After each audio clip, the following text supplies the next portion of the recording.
সংস্কার পরিষদের শপথ না নিয়ে জুলাই গণঅভ্যুত্থানকে উপেক্ষা করেছে সরকারি দল, বলেছেন জামায়াত আমির।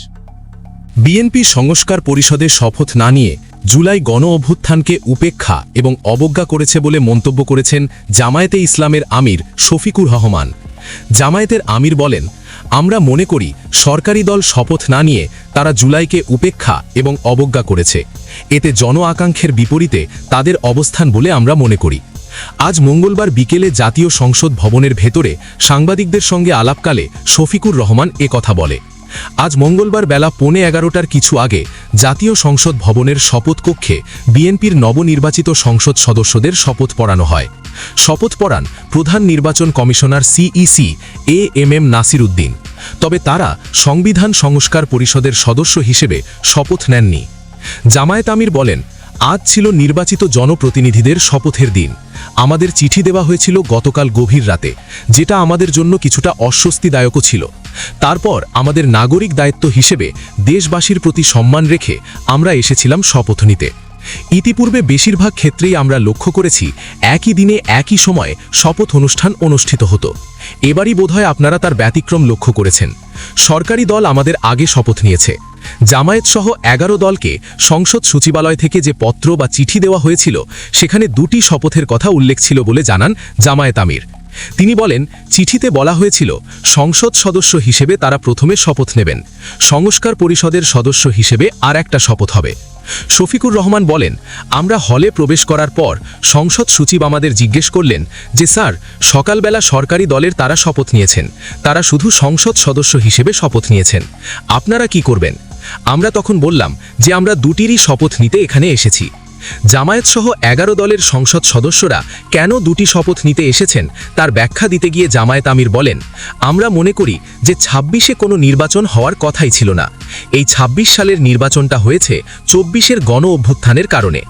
জুলাই গণ অভ্যুত্থানের শহীদদের প্রতি শ্রদ্ধা আর আহত ব্যক্তিদের প্রতি সমবেদনা জানিয়ে জামায়াত আমির বলেন, আমরা আজকে হয়তো শপথ নিতে ভিন্ন চিন্তা করতে পারতাম, কারণ জুলাইয়ের আকাঙ্ক্ষা এবং গণভোটের রায় এই দুটির প্রতি সম্মান দেখানো রাজনৈতিক দল হিসেবে আমাদের পবিত্র দায়িত্ব হিসেবে আমরা গণ্য করেছি।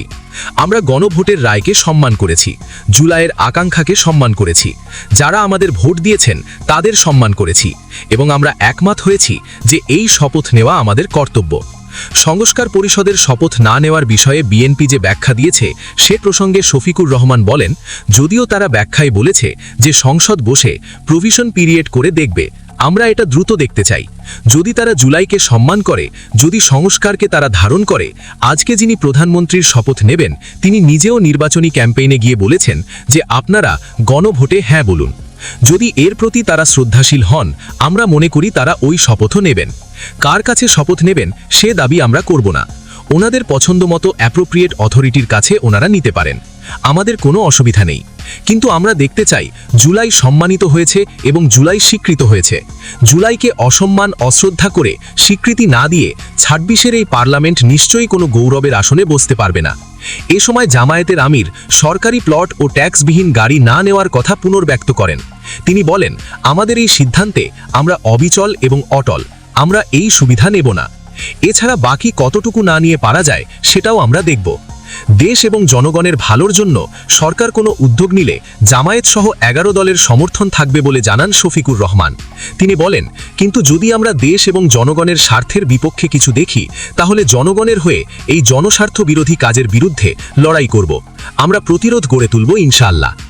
11 দলীয় নির্বাচনী ঐক্যভুক্ত দলগুলোকে ভোট দেওয়া বা সমর্থন করার কারণে নারী পুরুষ নির্বিশেষে সবার উপর ব্যাপক হামলা হচ্ছে বলে অভিযোগ করেন জামায়াত আমির।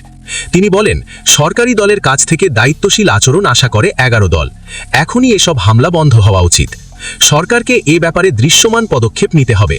আর যদি কোনো পদক্ষেপ না নেওয়া হয় তাহলে 11 দল জনগণের পাশে দাঁড়াবে। এক্ষেত্রে কোনো আপোষ করা হবে না। সাবেক অন্তর্বর্তী সরকারের নিরাপত্তা উপদেষ্টা খলিলুর রহমানকে টেকনোক্রেট মন্ত্রী করার বিষয়ে সাংবাদিকদের করা এক প্রশ্নের জবাবে জামায়াত আমির বলেন, এটা তো সরকারি দল তাদের চয়েসের মানুষ নিয়েছে, তবে আমরা এটাকে ফেয়ার মনে করি না। যারা ইন্টারিম গভর্নমেন্টের পার্ট ছিলেন তারা আবার একটা রাজনৈতিক গভর্নমেন্টের অংশ হবেন, তাহলে তারা কতটা নিরপেক্ষ ছিলেন এবং ছিলেন না সেই জায়গায় প্রশ্ন উঠতেই পারে।